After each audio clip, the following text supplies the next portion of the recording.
Haven't ate with y'all in a while, so I made dinner tonight for me, of course, by my little lonesome. I have chicken tortellini with bolognese sauce with some grilled chicken and a piece of bread. I would have had a salad, but I'm super scared to eat vegetables because of the outbreak that's happening right now, so I don't want to even risk it.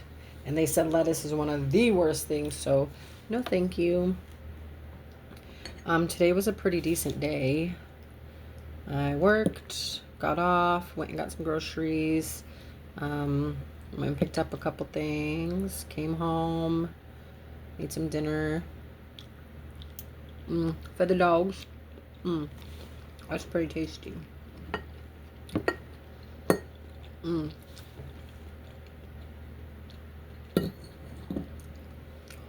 I made my own butter. I did that too. It's pretty easy, actually. You just put it in I put it in a glass, jar. And just shake the shit out of that bitch till it becomes butter. It's so good and fresh. I always have a hard time finding good tasting butter. But making it yourself with a little sea salt, oh my god, that hits right. Should make garlic better, but I really miss cooking for my ex. He always loved my food. I used to cook sometimes for his coworkers. I did that once or twice. I love cooking for people, especially my honey. But I don't have a honey now. So I'm kind of missing that from my life right now too. I like being nurturing and cook.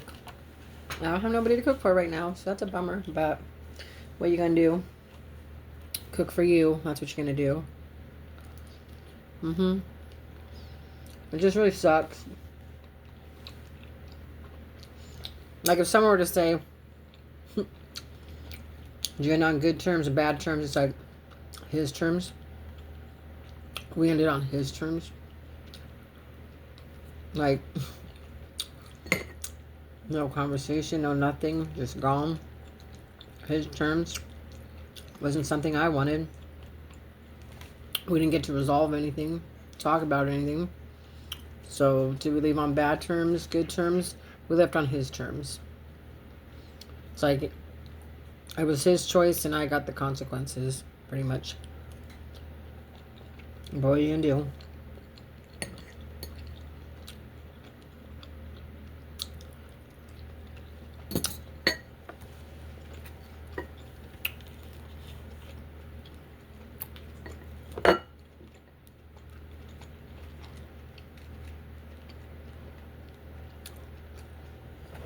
I would often wonder if he ever stopped to think about me or if he was trying to lie to himself and be like, she's already with somebody else, she's with her ex, or whatever the hell he wants to tell himself. Or if he even cares. According to his ex, he doesn't care, but I think a lot of times people put on a front and a facade.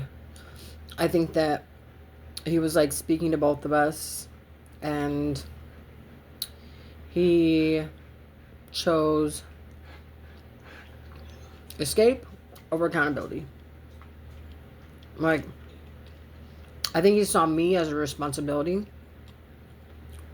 because of everything we talked about, home together and everything. And I think that there in Kansas is convenient. All his little beater bopper girls, it's convenient. So it's he chose escape over accountability because I was starting to question him, hold him accountable. He didn't like that. He called it negative. So that really just exposed his character, not my value. And I'm starting to learn that now. So it is what it is. I do just really miss having someone to cook for and take care of. I really enjoyed that. I really just want to be a housewife. That's literally all I want.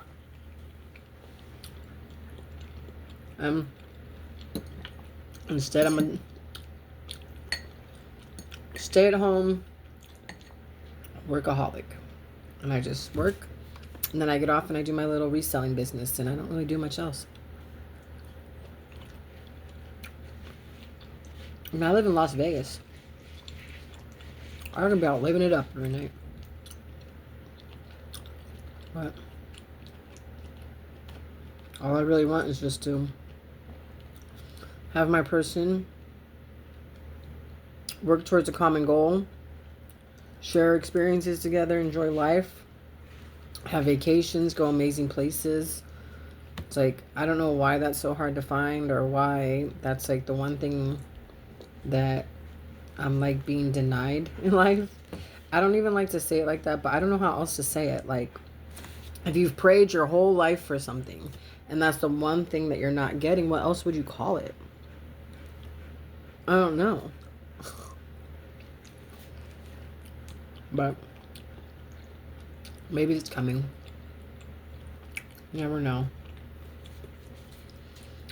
What I do know, though, is karma's finally coming onto my side just a touch. Because John was dating that girl for 3 days, she said.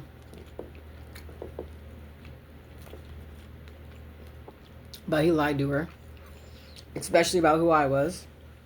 And it's not hard to go and look and see exactly who I am and how long we were together. She even said she went back and looked at the video of me feeding the giraffe, and you can hear him in the background. He's literally the one that took me there. Like, why would he lie about that stuff? He said I only met him one day, and it's like, if anybody looked at my page, they could clearly see that was not the case. We were together quite some time. And I stayed in Florida with him. He stayed here in Vegas with me. We went to Oklahoma together. And he denies all of that. So yeah, she found out. And they broke up or whatever. But he's still like stalker status with her. He's still trying to visit her. Still like visiting her house, visiting her work, even though she made it very clear she doesn't want to be with him. He's like acting like they're still friends or something. I don't know.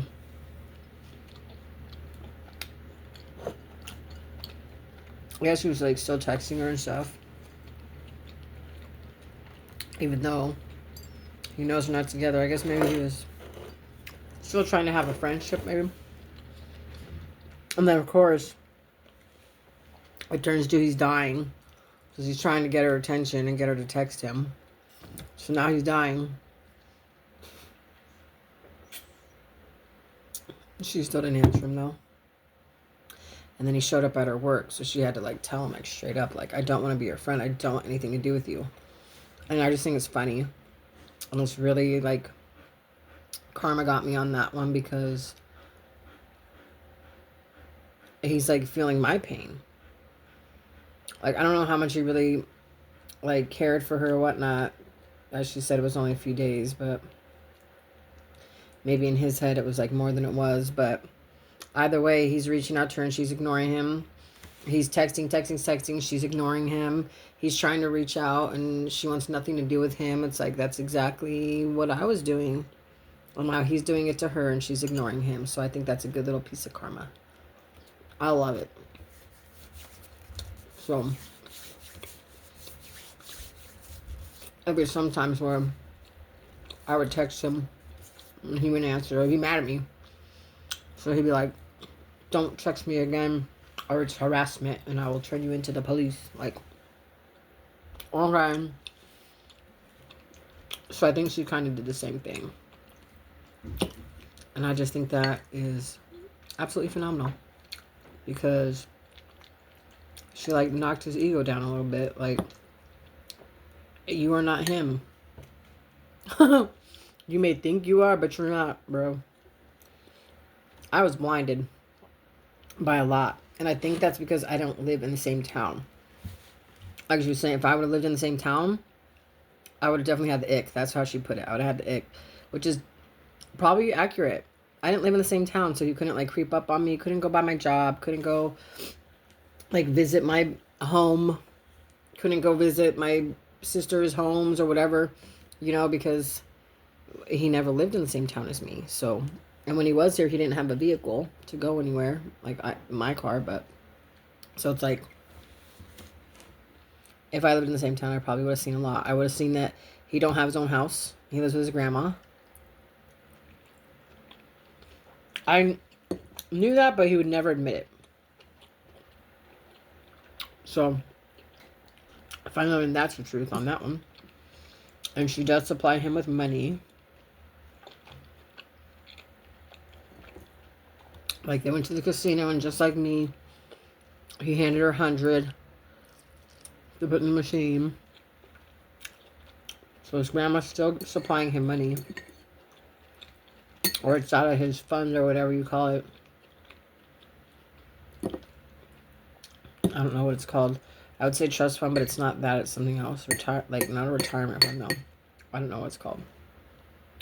But his grandma supplies it for him. And then she told me he sold his truck, too. That was, like, one of, like, the biggest turn-ons. I don't know why, but I love a man with a big truck. And I always loved that he was so small, but his truck was so big. I don't know why, but that was, like, so sexy to me. And now, he don't even have his truck. And I put in a lot of work to get that truck back to Kansas for him when he got arrested in Oklahoma. Because he said he wanted it for his son, Little John. That he wanted that to go to him. It meant a lot to him, and he wanted his son to have his truck. And then she told me he sold it. And he got a hoopty, like a Crown Vic. So it's like, dang. He don't even have a sexy truck no more.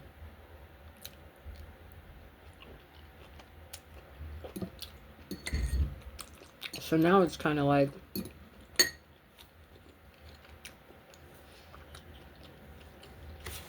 I'm learning more and more. Hearing more and more lies that I knew were true, but now I know distinctly they're a lie.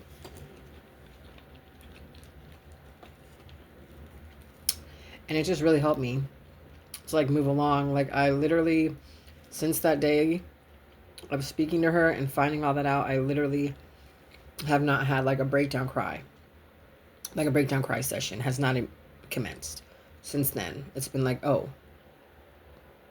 okay, that's who he really is. He was a cheater. He was a scammer. He's a liar. He literally says whatever he can to, like, make a woman fall for him. For some reason, he thinks that that's all women want is, like, someone that has a house and money. So he'll, like, just sweep you off your feet by giving you all this money, time, attention. You're beautiful. You're amazing. You're the most wonderful woman I've ever met in my life. I've never met anybody like you. I just want to take you away and buy you this and take you to this casino. He even said to his ex he wanted to take her to the same casino that he took me to, just like he took his ex to that same casino. That was, like, their little spot. So every girl he, like, goes with, that's the spot he brings them to, too. The hotel in Oklahoma. So it's like his little thing that he does to, like, woo women. Like, let me take you to the casino, give you money. I'm going to take you here and there. We're going to get a home together. We're going to get a house together. I have a house already. Like, he don't. He all the time he'll say, this surrounds my house. The river that surrounds my house. But apparently that house he lives in with his grandma. And his ex even said he lives, like, in the basement. So you live in your grandma's basement. Which is not bad. But be honest. Why lie? It's almost like he's waiting for his grandma to pass because it's in the will that it's his house or whatever. Until then, he just lies to everybody and says it's his, but it's not. Maybe it is, and she lives with him. I don't know. But either way, not once did you ever say that your grandmama lives with you, bro. And I was trying so badly to go see him for Thanksgiving while he was home in Kansas, and he would not let me. He kept saying it had something to do, like, he didn't want his ex to get upset, this and that, because he had the mediation coming up, and he didn't want anything to go wrong. Boy, you lie. And I knew all these lies, and I just ignored them. Because I'm an idiot. And that's okay. C'est la vie. We live and learn. Like I said, it was an experience. We did a lot of amazing things together, and I'm going to stop trying to be sad about it and just appreciate what we did together and be happy for it, because we had an amazing time. And we did have a great time together. We laughed all day, every day, almost, aside from when he made me cry. Dumb bitch. Why would you even act like that's okay? Anyways, I'm going to sit here and eat the rest of my tortellini and my chicken, and probably go watch 90 Day Fiance or something, my favorite show, and finish the rest of my evening. Thank you all for joining me for dinner. Hope y'all have a great night. Stay blessed. And if anything, just please remember, a lot of his actions just show his character and not your worth. I had to remember that a lot. I was made to feel worthless a lot. And a lot of those instances just showed his character and not my worth. So I got a big problem about making myself feel valuable. I am valuable. So I'm valuable, you're valuable, we're all valuable. So we should treat each other as such.